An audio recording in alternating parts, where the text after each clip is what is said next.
Good morning student. Last time हम class 7 की chapter number 4 पढ़ रहे थे हीट के बारे में। ठीक है, जो साइंस का चैप्टर है जिसमें हम लास्ट टाइम हमने थर्मामीटर के बारे में पढ़ रहे थे, क्लिनिकल और लेबोरेटरी थर्मामीटर। थर्मामीटर में क्या क्या डिफरेंस था कि एक थर्मामीटर जिससे हम ह्यूमन बॉडी का टेम्परेचर नोट करते हैं और दूसरा थर्मामीटर था जिससे हम जो दूसरे ऑब्जेक्ट होते हैं, ठीक है, उनका टेम्परेचर नोट करते हैं। किस तरीके से नोट करते हैं वो मैंने कल लास्ट टाइम वीडियो में पढ़ा था। वो मैंने बोला भी था कि अगर आपके पास है थर्मामीटर तो आप उसको अच्छे से समझ सकते हैं। ठीक है, नहीं है तो आप किसी फ्रेंड से ले सकते हैं अगर उनके पास हो। ठीक है, वो जब होगा जब आपके पास, अगर आप स्कूल में होते तो मैं आपको दिखा देता। ठीक है, बट अभी स्कूल ओपन नहीं हो रहा है। और दूसरी चीज़ जो पढ़ाया जा रहा है साथ साथ में उसको पढ़ते रहिए। ठीक है, तो आज हम पढ़ेंगे पेज नंबर 39 से एक्टिविटी 4.5। और थर्मोमीटर से अब जब आप टेम्परेचर मेजर करते हैं तो क्या क्या प्रिकॉशन, क्या क्या सावधानी रखनी चाहिए वो भी हमने देखा था। अब किस तरीके से टेम्परेचर नोट करते हैं वो भी हमने पढ़ा था। प्रॉपर किस तरीके से पकड़ना चाहिए और क्या क्या मतलब उसको किसी हार्ड ऑब्जेक्ट से नहीं लगना चाहिए क्योंकि ब्रेक हो जाता है। ठीक है, और टेम्परेचर में क्या क्या स्केल होता है, यानी कितने कितने का गैप होता है। ठीक है, वो सब हमने डिस्कस किया था। आज हम पढ़ेंगे चैप्टर 39 से एक्टिविटी 4.5। सभी बच्चे अपने बुक में देखेंगे। कह रहा take some hot water in a beaker और ए मग, कि आपको कुछ पानी, गर्म पानी लेना है एक बीकर में और एक मग में। Dip the thermometer in water, अब थर्मोमीटर को आपको उस वाटर में डुबाना है। Wait till the mercury thread become steady and note the temperature, जब तक डुबाना जब तक उसकी जो मर्करी होती है वो मूव ना करने लग जाए। ठीक है, उसके बाद आपको टेम्परेचर नोट करना है। Now take out the thermometer from water, अब उसके अंदर से हम थर्मोमीटर को बाहर निकाल लेंगे। Observe carefully what happens now, अब देखेंगे कि क्या होता है। Do you notice that as soon as you take the thermometer out of water, the level of mercury begins to fall? जैसे ही आप, कॉमन सी बात है, जैसे ही आप जब आपने थर्मोमीटर को गर्म पानी में डाला तो उसकी मरकरी आपकी ऊपर अप होने लगी। ठीक है, क्योंकि टेम्परेचर बढ़ने लगा, क्योंकि पानी गर्म था तो उसके हिसाब से टेम्परेचर नोट करा होगा आपने। लेकिन जैसे ही आप उस थर्मोमीटर को पानी से, गर्म पानी से बाहर निकालते हो, कुछ देर के लिए रख देते हैं, तो देखेंगे जो मरकरी होती है वो धीरे धीरे डाउन होने लगती है। This means that the temperature must be read while the thermometer is in water. तो इसका क्या मतलब हुआ है कि आपको टेम्परेचर कब नोट करना है, जब आपका थर्मोमीटर पानी के अंदर हो। You may recall the while taking your own temperature you have to take the thermometer out of your mouth to note the reading. Can you then use the laboratory thermometer to measure your body temperature, यानी जब आप अपनी body का temperature note करते हैं तो कब कैसे करते हैं, या आपने मुंह में डाला, उसके बाद थोड़ी देर रखने के बाद बाद में बाहर निकाल के आप उसके अंदर से टेम्परेचर नोट करते हैं। अब आपसे ये पूछा can you then use the laboratory thermometer to measure your body temperature, यानी क्या आप लेबोरेटरी थर्मोमीटर को यूज कर सकते हैं अपना बॉडी टेम्परेचर नापने के लिए, मेजर करने के लिए। Obviously it is not convenient to use the laboratory thermometer for this purpose. तो ये तो हम पहले भी पढ़ चुके हैं कि लेबोरेटरी थर्मोमीटर का यूज आप ह्यूमन बॉडी का टेम्परेचर नापने के लिए नहीं कर सकते। उसके लिए आप कौन सा थर्मोमीटर है, क्लिनिकल थर्मोमीटर है। Why does the mercury not fall or rise in a clinical thermometer when taken out of mouth? ऐसा क्यों होता है कि जब आप क्लिनिकल थर्मोमीटर यूज करते हैं तो उसमें मर्करी जो होती है वो फॉल एंड डाउन नहीं होती है। Observe a clinical thermometer again, उसको क्लिनिकल थर्मोमीटर अगर आपके पास है उसको ध्यान से देखिए। Do you see a kink near the bulb, ठीक है। What is use of kink, यानी आप बल्ब के पास एक हल्का सी मतलब लाइट जैसी इसमें ये है किंक है जो दिखाई देगी आपको। ठीक है, अब इसका क्या यूज होता है, it prevents mercury level from falling on it's down on, यानी ये क्या करती है, जो मर्करी का लेवल होता है वो अपने आप डाउन नहीं हो, उसके लिए उसको मतलब प्रिवेंट, उसको बचाता है इस चीज़ से। आगे नीचे एक बॉक्स दिया हुआ है, इसमें there is a lot of concern over the use of mercury in thermometer. Mercury is a toxic substance and is very difficult to dispose of if a thermometer breaks. These days digital thermometer are available which do not use mercury. पहले के time पे mercury, पहले जो thermometer होता है उसके अंदर mercury का यूज़ किया जाता है, बट आजकल के थर्मोमीटर जो आ रहे हैं वो डिजिटल आ रहे हैं, नंबर वाले, तो उसमें मर्करी का सिस्टम ही नहीं है। यानी आप उसमें क्या होता है कि आपने थर्मोमीटर लिया, अपने मुंह में रखा, उसके अंदर एक साउंड बजता है, बीप बजती है। ठीक है, मतलब कुछ देर के बाद तो बीप बजते ही वो उसके अंदर आपको डिजिटल नंबर लिखे हुए आ जाएंगे कि कितना टेम्परेचर है, एग्जैक्ट बता देगा आपका कि 94 है, 93 जितना भी है डिग्री सेल्सियस वो आपको बता देगा, जैसे कि आप पिक्चर में दिखाया हो। ये तो शायद आपने देखा भी होगा। आगे देखते हैं ट्रांसफर ऑफ हीट। अब हीट का ट्रांसफर कैसे होता है वो देखेंगे। You might have observed that a frying pan becomes hot when kept on a flame. यानी आप देखोगे जो आपका फ्राइंग पैन होता है जो आपके किचन में होगा घर में, उसको आप जब किचन में किसी गैस पे रख देंगे तो वो थोड़ी देर बाद क्या होता है, वो गर्म हो जाता है. It is because the heat passes from the flame to the utensil. यानी आप क्या करेंगे, जो हीट जो वो गर्म हो रहा है, जिसका उसका जो पार्ट है वो जो आग पर रखा हुआ है, ठीक है, वो धीरे धीरे ट्रांसफ़र करता है हीट को उसके हैंडल पर. When the pan is removed from the fire, it slowly cool down. यानी जैसे ही आप उस पैन को उस फायर से हटा लेंगे, यानी गैस जो गैस जल रही है उसके ऊपर से हटा लेंगे, तो वो धीरे धीरे क्या होता है, धीरे धीरे फिर ठंडा हो जाता है. Why does it cool down? ऐसा क्यों हो जाता है, ठंडा क्यों हो जाता है? The heat is transferred from the pan to the surrounding. जो हीट होती है वो पेन से चारों तरफ उसके अंदर फैल जाती है. So you can understand that in both cases the heat flows from a hotter object to a colder object. In fact, in all cases heat flows from a hotter object to a colder object. How does heat flow? Let us investigate. तो यहाँ से क्या पता लगता है, जब आपने fry pan को गैस के ऊपर रखा तो फ्राई पैन आपका ठंडा था और बाकी सारे पार्ट उसके ठंडे थे, लेकिन जब जैसे जैसे हीट वो गर्म हुआ तो हीट ट्रांसफ़र को कहाँ से हुई, हॉट से सीधे कोल्ड ऑब्जेक्ट तक. यानी जो आपका पार्ट ठंडा गर्म नहीं था वहाँ पे भी वो धीरे धीरे क्या हो गया, वो पार्ट गर्म हो गया. यानी जो हीट है वो फ्लो कर ट्रांसफ़र हो गई हॉट से कोल्ड ऑब्जेक्ट तक. अब आगे how does heat flow, heat कैसे फ्लो होती है, लेट अस इन्वेस्टिगेट. एक्टिविटी 4.6 देखेंगे. टेक ए रोड और फ्लैट स्ट्रिप ऑफ मेटल से ऑफ एल्यूमिनियम आयरन. आपको एक रोड लेनी है आयरन की या एल्यूमिनियम की. Fix a few small wax piece on the road.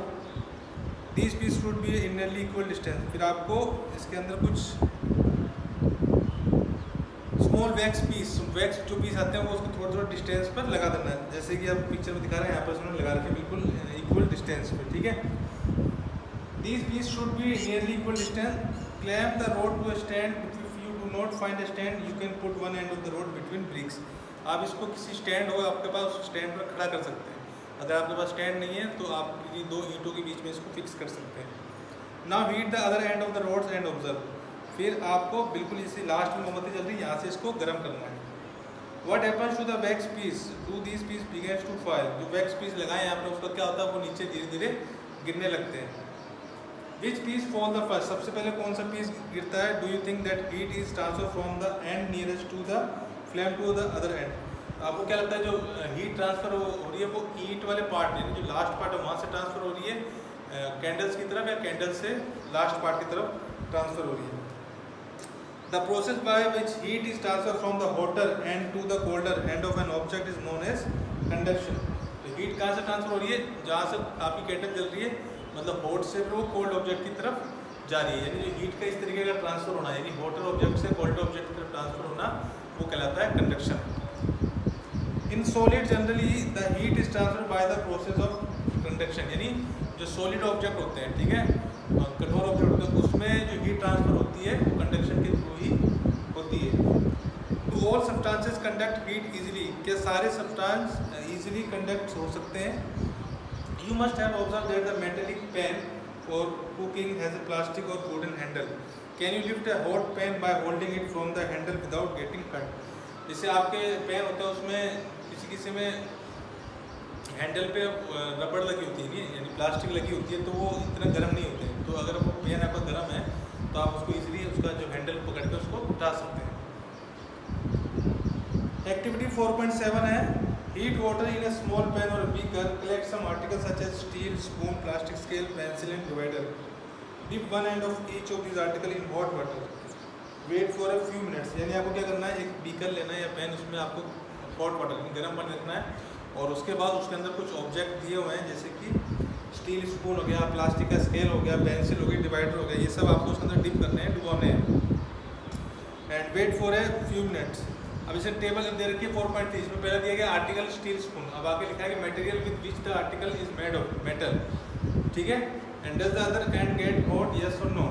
अब जो मेटल चीज़ है वो जब उसके अंदर डालते हैं गर्म पानी में तो वो गर्म हो जाती है, यस वो गर्म हो जाएगी. Does the other end enter your observation in table 4.3? The materials which allow heat to passes through them easily are conductor of heat. तो ऐसे मटेरियल जिसमें हीट इजीली पास हो जाती है, ठीक है, इजीली जैसे तो नहीं फ्लो हो सकती है, उसको हम बोलते हैं कंडक्टर ऑफ हीट, जैसे कि आप मेटल हो गया, ठीक है, और आयरन हो गया, जिसमें इजीली हीट ट्रांसफ़र हो सकती है। बट जो प्लास्टिक हो गया एंड लकड़ी हो गई, स्टोन हो गया, इसमें मतलब कह सकते हैं ये बैड कंडक्टर होते हैं हीट के। For example aluminium, iron and copper, ठीक है। तो aluminium, iron and copper example है जिसमें गुड कंडक्टर है, इसमें इजीली हीट कह सकते हैं पास हो सकती है। The material which do not allow heat to pass through them easily are poor conductor of heat such as plastic and wood. तो ऐसे मटेरियल जिसके अंदर हीट आसानी से पास नहीं हो सकती, उसको हम बोलते हैं पुअर कंडक्टर या bad conductor of heat. Example के रूप में ले सकते हैं आप, जैसे लकड़ी हो गई या प्लास्टिक हो गई, ठीक है। Poor conductor are known as insulator. जो पुअर कंडक्टर होते हैं यानी जो बैड कंडक्टर होते हैं जिसमें हीट इजीली पास नहीं हो सकती, उसको हम इंसुलेटर भी बोलते हैं। तो ये क्वेश्चन भी आ जाता है कि व्हाट इज कंडक्टर। तो कंडक्टर क्या होता है, those material which is heat transfer easily is called conductor of heat. यानी इसमें आप एग्जांपल भी ले सकते हैं एल्यूमिनियम, आयरन एंड कॉपर, ठीक है। एंड इंसुलेटर क्या होता है कि those material which have the heat is do not pass through easily, इसको हम बोलते हैं इंसुलेटर या बैड कंडक्टर ऑफ हीट। अब इसको कैसे भी पूछ सकता है एग्जाम में। तो water and air are poor conductor of heat. Water and air हम पुअर कंडक्टर हैं हीट के। Then how does the heat transfer take place in these substances, let us find out कि जो water and air poor conductor है, bad conductor है heat के, but how does the heat transfer take place in these substances. तो अब इन substances में heat कैसे ट्रांसफर हो जाती है जबकि ये पुअर कंडक्टर है।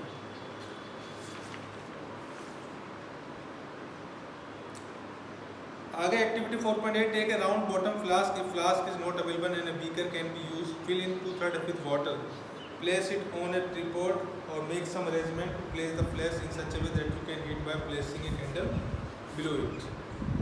इसको पढ़ लेता हूँ फिर आपको इजीली बता देता हूँ वर्बली क्या है कि wait till the water in the flask is still, place a crystal of potassium permanganate at the bottom of the flask, gently using a straw, now heat the water by placing the candle just below the crystal, write your observation in your notebook and also draw a picture of what you observe। when water is heated, the water near the flame gets hot, hot water rise up, the cold water from the sides move down towards the sources of heat, this water also gets hot and rise, and water from the sides move down, this process continues till the whole water gets heated, this mode of heat transfer is known as convection. मतलब इसमें क्या बताया गया कि आपको एक beaker लेना, किसी जगह इसमें आपको कुछ पानी रखना है, ठीक है, और इसके नीचे एक फ्लेम रखनी है जिसको गर्म करने के लिए, और इसके अंदर आपको डालना है क्रिस्टल ऑफ पोटेशियम, ठीक है, पोटेशियम के क्रिस्टल डालने हैं, उसके बाद इसको गर्म करना है। तो आप क्या देखेंगे कि जब इसको आप गर्म करते हैं, इसमें क्या लिखा हुआ पीछे, when water is heated, the water near the flames gets hot, flames के पास में जो वाटर होता है वो धीरे धीरे क्या होता है, गर्म होना स्टार्ट होता है। हॉट वाटर राइज अप, और जो गर्म पानी होता है वो धीरे धीरे ऊपर उठना स्टार्ट होता है। The cold water from the sides move down towards, और जो उसके चारों तरफ ठंडा पानी होता है वो डाउन होने लगता है टूवर्ड्स फ्लेम की तरफ। This water also gets hot and rise and water from the side move down. फिर ये जो पानी होता है वो भी धीरे धीरे क्या होता है, गर्म हो लगता है, यानी धीरे धीरे पूरा वाटर है जो आप बीकर के अंदर, वो पूरा वाटर आपका हॉट हो जाएगा, गर्म हो जाएगा, ठीक है। तो इस तरीके से कह सकते हैं कि वाटर में हीट ट्रांसफर होती है, and this mode of heat transfer is known as convection. तो इस मोड को हम क्या बोलते हैं, convection. How does the heat travel in air. अब एयर में कैसे हीट ट्रेवल होती है, in which direction does the smoke go, किस डायरेक्शन में धुआं जाता है। The air near the heat sources gets hot and rise, the air from the sides comes in taken place, in this way the air gets heated, the following it will confirm this idea। अब आगे जो एक activity देखिए, activity 4.9, उसके through हमें पता लगेगा कि एयर में कैसे हीट ट्रांसफर होती है, तो वो हम अपनी नेक्स्ट वीडियो में डिस्कस करेंगे। तो आज की वीडियो में सिर्फ इतना ही। आज की वीडियो में हमने पढ़ लिया कि वाटर में किस तरीके से ट्रांसफर होती है हीट, और कंडक्टर क्या होते हैं, इंसुलेटर क्या होता है, गुड कंडक्टर क्या होता है, बैड कंडक्टर क्या होता है। तो गुड कंडक्टर वो होते हैं जिसमें हीट इजीली पास हो जाती है, और बैड कंडक्टर वो होते हैं जिसमें हीट इजीली पास नहीं हो सकती, ठीक है। तो ये था इस चैप्टर में, और इस चैप्टर को दोबारा से एक बार रीड कीजिएगा घर पे। ज़्यादा इजी सा चैप्टर है हीट के बारे में, जो आपने पहले भी पढ़ा हुआ है हीट के 6th क्लास में। और जो एक्टिविटी बताई गई हैं वो अगर पॉसिबल हो घर पे करने की, अगर आपके पास ऑब्जेक्ट हो ये सब, तो आप कर सकते हैं, नहीं तो स्कूल में जब आएंगे जब आपको बताया जाएगा किस तरीके से एक चीज़ प्रैक्टिकली आप जब करके देखोगे तो आपको अच्छे से समझ आएगा, क्योंकि थ्योरेटिकली आप जब पढ़ते हो तो वो चीज़ थ्योरेटिकली समझ में आती है, बट आप जब प्रैक्टिकल चीज़ को करोगे, खुद अपने हाथों से करोगे तो आपको अच्छे से समझ, ठीक है। तो मिलते हैं हम अपनी नेक्स्ट वीडियो में इसके न्यू टॉपिक के साथ। Thank you.